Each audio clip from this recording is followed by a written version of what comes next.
মহান বিজয় দিবস বাঙালি জাতির বীরত্বের এক অবিস্মরণীয় গৌরবময় ও সবচেয়ে আনন্দের দিন। স্বৈরাচারের পতন ঘটানো গণ অভ্যুত্থান পরবর্তী বাংলাদেশ প্রথমবার পালন করতে যাচ্ছে বিজয়ের দিনটি।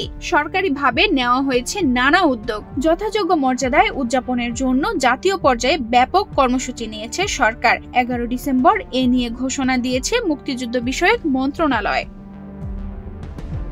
16 ডিসেম্বর সকালে রাজধানী ঢাকায় 31 বার তোপধ্বনির মাধ্যমে দিবসটির আনুষ্ঠানিক সূচনা হবে। Double million offer Walton fridge কিনে পেতে পারেন 20 লক্ষ টাকা, রয়েছে কোটি কোটি টাকার নিশ্চিত উপহার। সূর্যোদয়ের সাথে সাথে রাষ্ট্রপতি মোহাম্মদ শাহাবুদ্দিন এবং প্রধান উপদেষ্টা ডক্টর মোহাম্মদ ইউনূস জাতীয় স্মৃতিসৌধে শহীদ বীর মুক্তিযোদ্ধাদের প্রতি শ্রদ্ধা জানিয়ে পুস্তক অর্পণ করবেন। এরপর মুক্তিযুদ্ধ বিষয়ক মন্ত্রণালয়ের উপদেষ্টার নেতৃত্বে বীরশ্রেষ্ঠ পরিবার, যুদ্ধাহত মুক্তিযোদ্ধা ও বীর মুক্তিযোদ্ধারা স্মৃতিসৌধে পুস্তক অর্পণ করবেন।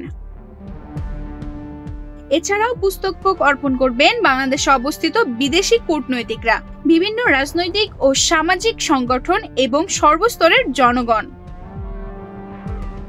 দিবসটি উপলক্ষে সরকারি ছুটির দিন ঘোষণা করা হয়েছে। দেশের সব সরকারি, আধা সরকারি, স্নায়ুশাসিত ও বেসরকারি প্রতিষ্ঠানে জাতীয় পতাকা উত্তোলন করা হবে।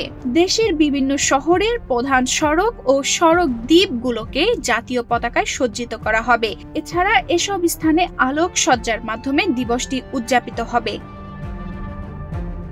বাংলাদেশ শিল্পকলা একাডেমি, বাংলা একাডেমি, জাতীয় জাদুঘর, মুক্তিযুদ্ধ জাদুঘর, বাংলাদেশ শিশু একাডেমি এবং অন্যান্য সামাজিক ও সাংস্কৃতিক সংগঠন মুক্তিযোদ্ধা ভিত্তিক আলোচনা, সাংস্কৃতিক অনুষ্ঠান, শিশুদের চিত্রাঙ্কন, রচনা ও ক্রীড়া প্রতিযোগিতা এবং মুক্তিযুদ্ধ ভিত্তিক প্রামাণ্যচিত্র প্রদর্শনের আয়োজন করবে এবং দেশের সব জেলা ও উপজেলায় অনুষ্ঠিত হবে আড়ম্বরপূর্ণ বিজয় মেলা।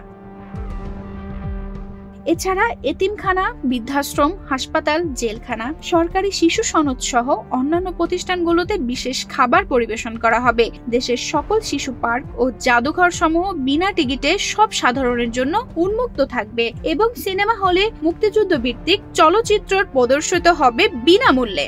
এভাবে 2024 সালের মহান বিজয় দিবস উপলক্ষে সরকারের উদ্যোগে দেশব্যাপী নানা আয়োজনের মাধ্যমে দিবসটি পালিত হবে। তানজিদা রহমান, ইনায়া, বাংলাদেশ প্রতিদিন।